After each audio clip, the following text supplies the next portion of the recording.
Issue 131. We start out with Sonic making a speech to his friends, including Sharp Fuse, characteristically making it brief because of his impatience in calling them buddies. I don't remember Archie Sonic calling his friends buddies and pals so often. Maybe it's just that I notice it more with the Rooter Sonic, or maybe it's his way of trying to overcompensate from the fact that he doesn't make it obvious that he cares about them with the way he treats them. Anyways, he wants to wipe out Eggman's face on Flicky's Island while he's gone. Fortunately, his friends agree, and Johnny wants to stay behind in case someone would attack Emerald Hill, which I expected of him from his looking nervous earlier. Sonic says Johnny has a fair point, and we cut to him on Tails' plane planning to destroy Eggman's evil weapons and come back home in time for tea. He drinks tea, with Techno and Amy in a flying machine beside the plane. Did he really mean to go home and have tea just because this is a British comic? Or was he just making a joke about how easy it'll be? I don't picture Sonic as a tea person. I picture him as energetic and wanting coffee. But this is an alternate universe Sonic after all. And why wouldn't he enjoy the best drink ever? And then Johnny teleports away. Is that Porker's invention? I'm expecting a surprise for the heroes to make it not so easy. And no, them fighting green badniks isn't it. I assumed that would happen. Though it's suspicious that they're all emerald green. Tails complains about this because the badniks shouldn't be expecting them, and Sonic says, "Tough luck, buddy, we just gotta deal with it."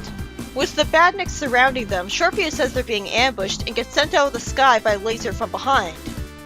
Amy complains that their crossbow's been sabotaged so that it wouldn't fire, and Techno says the engine's cut out in her Sky Scooter.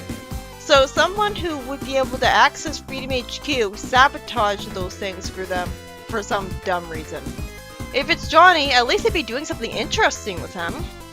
The girls jump out of the Sky Scooter and get grabbed by badniks, and as the plane's falling from damage, Sonic snarks amusingly, "You and me against 100 badniks, huh? They won't stand a chance." Then he reveals to the worried Tails that he's not joking as he and Tails start attacking badniks while falling. Tails says there's too many badniks, possibly every single one on the planet here. And we see Agent X being happy about Sonic falling behind camera footage. Sonic wakes up trapped in a machine with the rest of his friends in a cell behind him so that they wouldn't be able to get him free, I guess. Then it's revealed that Agent X is Johnny, and according to Techno's convenient scanner, it really is him. Just when I was gonna dismiss it being Agent X as too boring and typical. Out of complete nowhere, it's revealed that apparently all this time Johnny was working for Robotnik. Obviously this has to be a fake Johnny infiltrator, too good for even Techno Censor to pick up. Or else this is a betrayal so random that even Fiona and Jeffries look logical. And I don't know if this comic has the guts to make this really Johnny, when it's too much like the games. But at this point, I'm hoping it does, because I'm just happy to see Johnny be more interesting. Even if he looks just as generic and bland as a villain who doesn't explain why he's being evil right away like I thought he would. You think he would say that, "Oh, you guys dismiss me. I'm tired of living in your shadow, Sonic." And let me tell you, when you're rereading the comic and you already know who Agent X is supposed to be, rereading Agent X's stories is way more entertaining, because like, this is who is doing all this stuff. I guess I should have picked up the hint when Agent X had to use a giant carrot as a doom seed. The story ends with him teleporting Sonic away in an orange light. In the next story, we see Small Zone, the village on Mobius with the lowest population ever where nothing really happens. That would have been more interesting if instead it was just a very tiny village that was full of tiny people.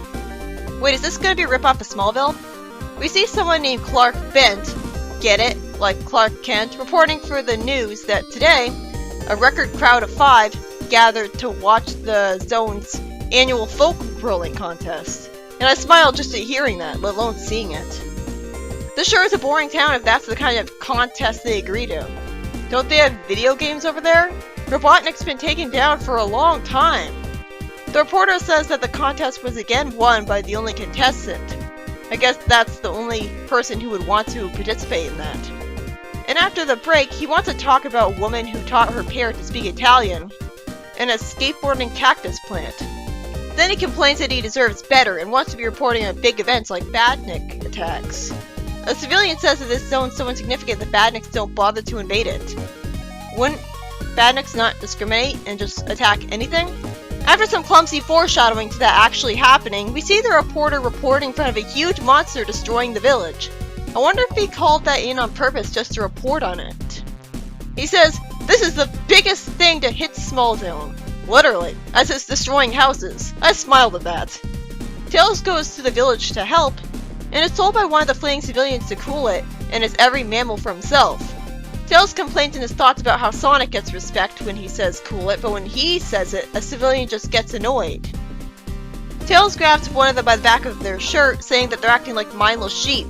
No, they're running for their lives, like smart people would do. Tails questions where the monster would be because something that big would be towering above them. So it's fake news. Then I hilariously see Tails pick up the dinosaur toy used to fake the city being destroyed, and we see the reporter holding a camera in front of a bunch of destroyed model houses like he's playing around like a kid. That's amusing to see of a reporter, a professional. Tails says that it's a hoax created by model miniatures and computer effects to explain the rest. Like why his hand holding the doll didn't show up on TV, and why the dinosaur was moving around on its own realistically on the news. The story ends with the reporter being arrested for creating public disorder. In the next story, Sonic lampshades how repetitive him dealing with robots is, and after some garbage where we see some human kids playing a Sonic game and talking like it's not real, it's revealed to be a game that Sonic's playing, about saving human kids from badniks, which Techno made. The problem is that Sonic says it's a game within a game, as if its own universe is a literal game, which is way too meta. That feels like the Sonic Live Inflate way, only shorter. And Sonic asks what the funny-looking people were called, as if he's totally unfamiliar with humans when he didn't question Kintopor's existence at all.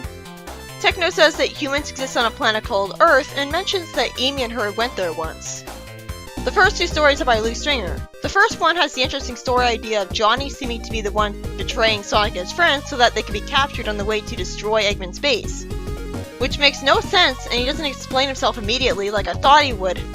So this has to be another infiltrator, like the Porker infiltrator that was sent to Sonic from Miracle Planet. Also, how would no one have seen his face under the hood of his cloak? Is it a magic cloak with cloaking technology to make his face look like a dark void from the outside? But at least he's finally interesting now, even if still very bland by villain standards. It's like he's a male version of Fiona. I guess this is how I would have reacted to Fiona's betrayal if I saw it without being spoiled first. They're finally doing something new and interesting with the bland character. But there's no way this is really Johnny, because the comic doesn't have guts.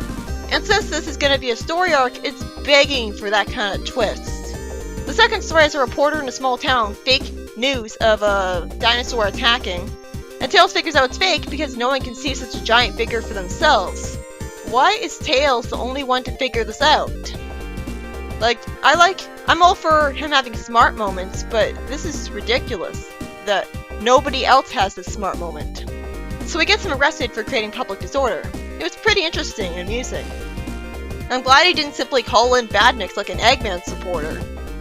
And the final story by Nigel Kitching is about Sonic playing a video game about human kids, and it's only revealed that that's the case at the end to make it feel way too meta and impossible to enjoy as a result. By the way, Sonic the Summer Special Issue 4, the final one, won't be reviewed because it's literally just reprints. Worthless comic space wasting reprints of stories we already read before. The last story, like one of the stories in it is a reprint of the story where Sonic fights sea animal people. So that's why I had put it off. I reviewed it right after Sonic the Summer Special Issue 3, and I kept finding more and more reprints as I continued on reviewing the normal issues after I read it. And so I kept cutting the paragraphs from the Sonic the Summer Special review and pasting them into the regular issues where apparently that was where those stories first originated. I kept cutting and cutting until eventually there was nothing left. So I guess I was wrong to have faith that reprints wouldn't be included in the videos of this comic. So let's completely ignore that summer special and move on to the original story that's worth something.